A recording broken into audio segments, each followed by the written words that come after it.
मेरे प्यारे मासूम देशवासियों, आदाब, जय हिंद, जय संविधान।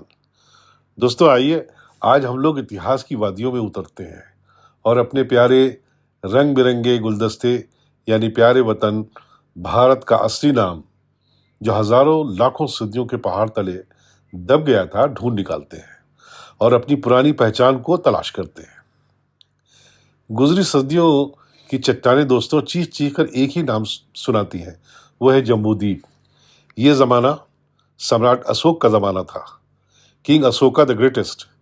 उनके इस दौर में हमारे प्यारे वतन को जम्बूद्वीप कहा जाता था, जो कि दो लफ्जों से बना है, जम्बू प्लस द्वीप।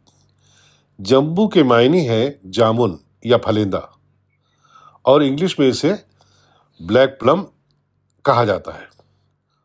और दूसरा वर्ड है द्वीप। द्वीप के मायने है आइलैंड और कॉन्टिनेंट। आसान लफ्जों में दोस्तों, जामुनिस्तान, फलेंदिस्तान और लैंड ऑफ ब्लैक प्लम हमें कहा जाता था पिछली सदियों में।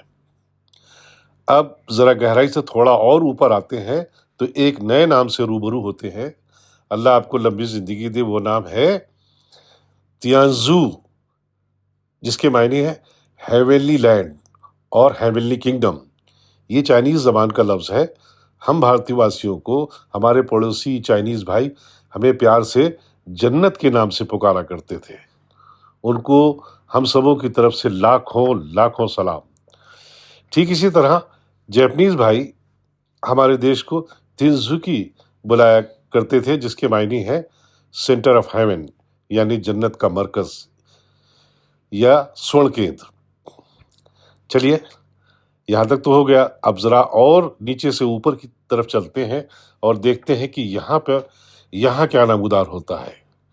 यहाँ पर हमें हमारा नाम मिलता है हिंद, अल हिंद। ये अरबी जबान का लफ्ज है, जिसके मायने हैं रेड फीमेल डियर यानी लाल हिरनी। दोस्तों, हमारे देश का नाम लाल हिरनी क्यों पड़ा, इसका इतिहास कुछ इस तरह से है, कुछ यूं है कि अफगानिस्तान के ऊंचे ऊंचे पहाड़ों, कश्मीर की वादियों और पंजाब के मैदानों में लाल हिरनी कसीर तादाद में पाई जाती थी, जिसके निस्बत अरबों ने इस जमीन के खित्ते का नाम अल हिंद रखा और इसके रहने वालों को हिंदी के नाम से पुकारा। और आज भी दोस्तों ये नाम अरब वर्ल्ड में बहुत मारूफ है, अल हिंद और हिंदी। और हाँ, एक बात और, अरब वर्ल्ड में आज भी तकरीबन 20 से 30 मुल्कों में लड़कियों का नाम हिंद रखा जाता है। इसके अलावा दोस्तों, सैयदा मोहम्मद रसूलुल्लाह सल्लल्लाहु अलैहि वसल्लम की एक बीवी का नाम भी हिंद था। उसके बाद दोस्तों पहले पख्तून और पश्तूनों का दौर शुरू होता है। उन्होंने इस मुल्क को एक कामिल मुल्क बनाया और इसको सजाया और उसको सूबों में तकसीम किया, तमाम मामलात किए, लेकिन फिर भी उन्होंने इस मुल्क का, इस एमिरेट का नाम चेंज नहीं किया और वो इसको हिंद के नाम से ही अहले पख्तून पुकारा करते थे। इसके बाद आगमन होता है मुगलों का, जो इसमें फारसी का एक और लफ्ज स्थान जोड़ देते हैं, जिसके मानी है जगह, यानी हिंद लाल हिरनी की जगह, लाल हिरनियों की जगह यानी हिंदुस्तान, हिंद प्लस स्थान। अब आगे देखते हैं हम लोग। अब एक सवाल ये अक्सर पूछा जाता है कि हिंदू लफ्ज कहाँ से आया। हिंदी तो सही है, कहा जाता है कि हिंदू एक फारसी का लफ्ज है, जिसके मायने है काला चोर, कपटी, बेईमान, धोखेबाज। बस दोस्तों, ऐसा बिल्कुल भी नहीं है। ये बिल्कुल गलत कहानी है और ये झूठी अफवाह है। बल्कि हकीकत ये है कि हिंदू और सिंधु दोनों ही लफ्ज अल हिंद के डेरिवेटिव्स हैं और वहीं से निकले हैं।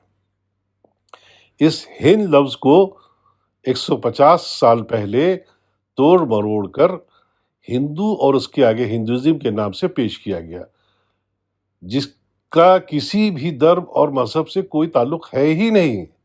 ये एक पॉलिटिकल आइडेंटिटी साजिश के तौर पर बनाई गई ताकि देशवासियों को बेवकूफ़ बनाया जाए और देश के धन दौलत اور خزانوں سے انہیں بہت دور رکھا جا سکے۔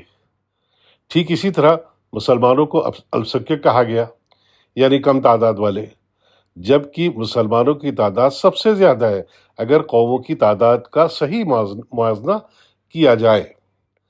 بھارت دوستوں 1947 میں آزاد ہو گیا، لیکن کیا گاندھی آزاد اور شہید اعظم بھگت سنگھ کا وہ سپنا کہ ایک دن ہم آزاد ہوں گے، سوراج ہوگا، یعنی اپنا راج ہوگا، اپنا سسٹم ہوگا، دیش کی تمام دولت کو بچوں تک پہنچایا جائے گا، کوئی بھی بھوکا نہیں سوئے گا، کسی کی آنکھوں میں آنسو نہیں ہوں گے، اپنی پولیس ہوگی، اپنی عدالتیں ہوں گی، سب کو انصاف ملے گا، کمزور سے کمزور تر بھارت واسی کے پیچھے دیش کی سرکار ہوگی۔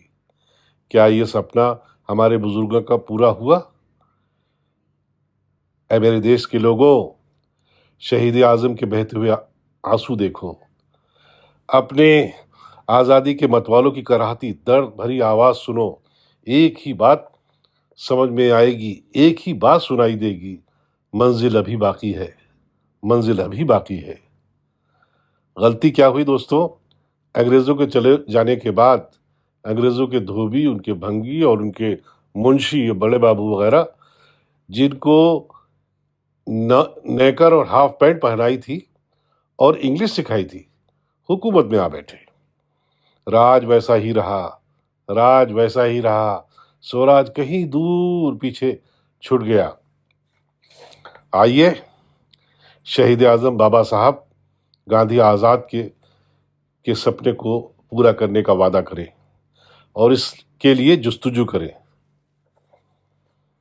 آخر میں مذہب نہیں سکھاتا آپس میں بیر رکھنا، ہندی ہم وطن ہیں ہندوستاں ہمارا، سارے جہاں سے اچھا ہندوستاں ہمارا، ہم بلبلیں ہیں اس کی یہ گلزتا ہمارا۔